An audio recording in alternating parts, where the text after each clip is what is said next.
Hello, my name is Taylor Broyles, and today I'll be discussing the Human Resources Policies and Practices case. First, I will introduce the case and go over the case background. The Human Resources Policies and Practices case describes an individual named Donna Chan, who is a 23-year-old graduate of a college in New York, who recently discovered that a minimum requirement for an entry-level job she was seeking includes a combined SAT score of 1300. Donna's SAT score was in the 1200s range, therefore not quite good enough for this particular job. After learning this information, Donna feels that this is asking a bit much, considering she had a GPA of 3.9 in college. On the other hand, Alan Sage, a vice president at a systems management software company, states that SAT scores are a good predictor of success in his company. This is also regularly a part of their application process as well, although the score at his company is a combined score of 1200, which Donna would actually qualify for. Although Alan does state that his company would not exclude someone from an interview if they didn't score high enough. Conclusively, in the article, a spokesman for the College Board feels that companies should use cognitive ability, such as college grades, to measure potential success with the company. The article also mentions that Google uses SAT scores and grades to measure potential success. At the end of the article, it is mentioned that grades are not standardized like SAT scores, so you cannot easily compare them. For example, an individual with a business degree from the University of Texas versus an individual with a business degree from Texas A&M, if they both have a GPA of 3.9, that's great, but it's not necessarily comparable because each university has different assignments, different tests, different teachers. It's just going to be a different learning environment regardless of the credibility of the university. So it is hard to compare GPAs across the board from individual to individual. So the first question asks, is it fair for hiring organizations to require a minimum score on standardized tests such as the SAT? It is relevant to point out that some individuals have test anxiety and their scores do not reflect their knowledge. They could be extremely intelligent but not perform well on exams. Opposite of that is that some individuals are really good at taking exams and their scores still may not reflect their cognitive abilities.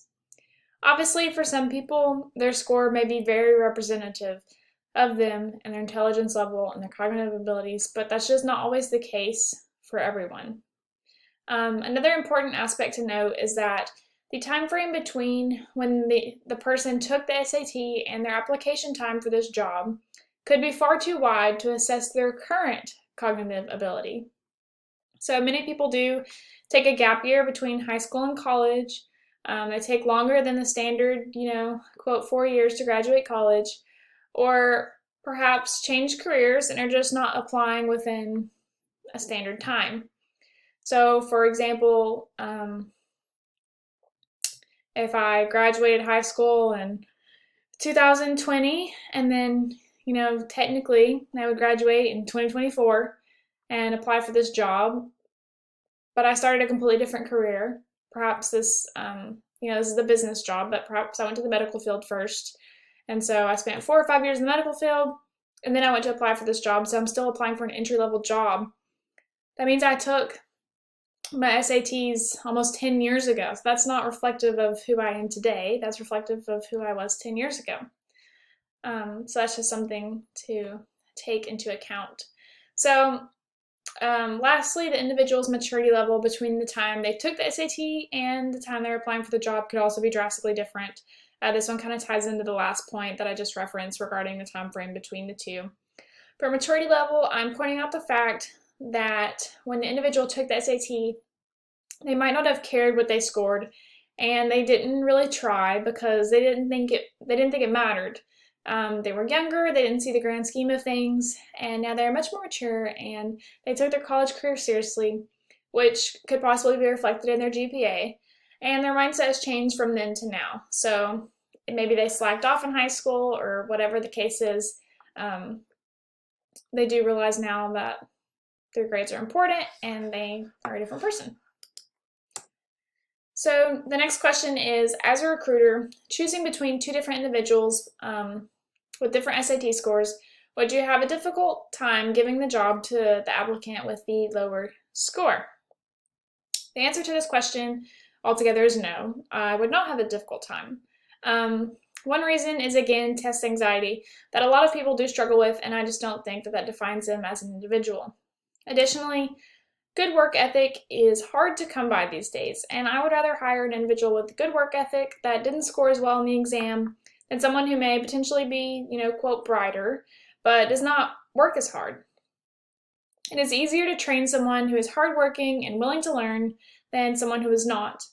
And conclusively, these two may have completely different skill sets that are valuable, each very valuable, but one may better suit this position than the other one.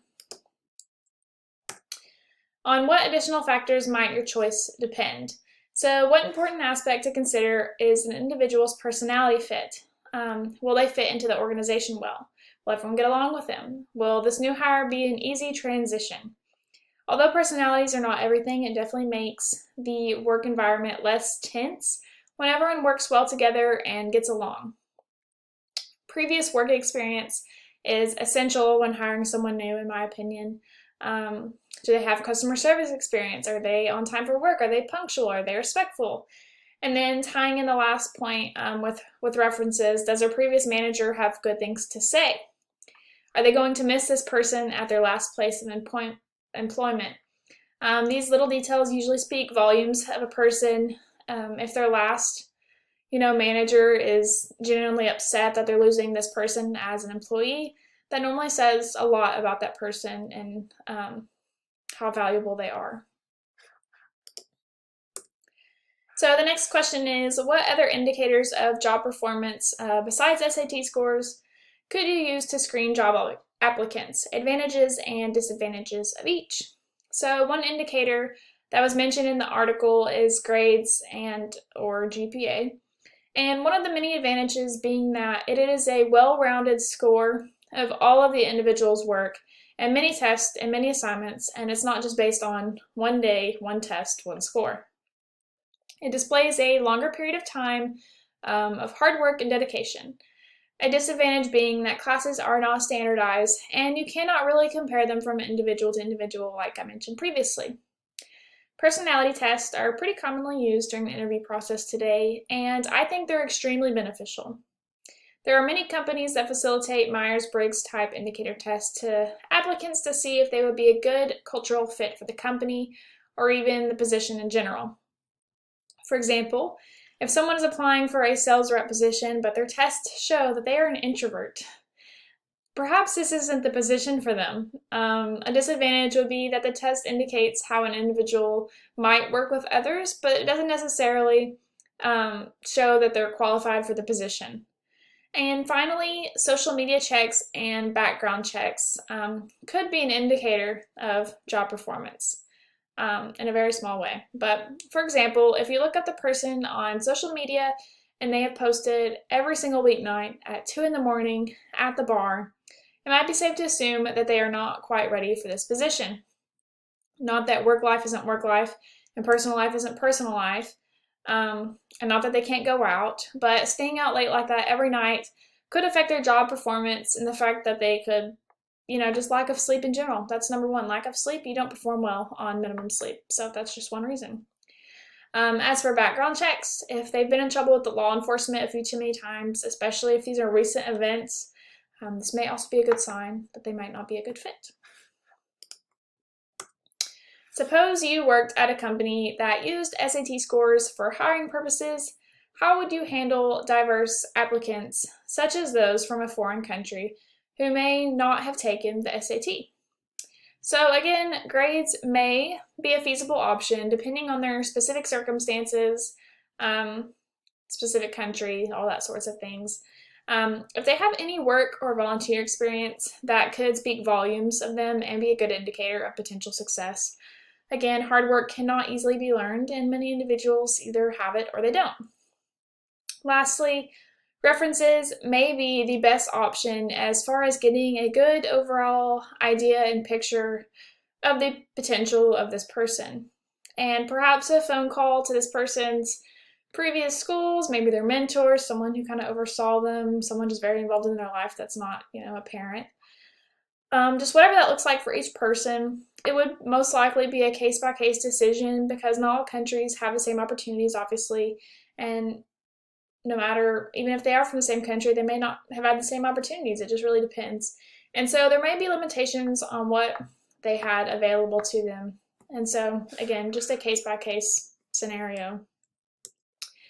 In conclusion, there are many ways to test an individual's cognitive abilities.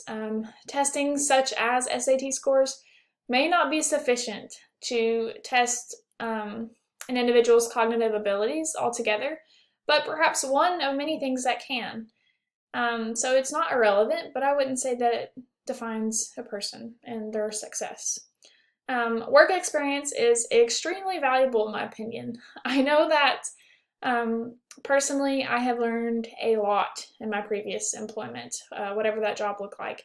And it prepared me for my professional career and where I'm at today. And I'm just very thankful for those opportunities because I think you grow in each and every level that you're in. And so I think that's something very valuable and useful for an employer trying to hire someone. Thank you very much for your time.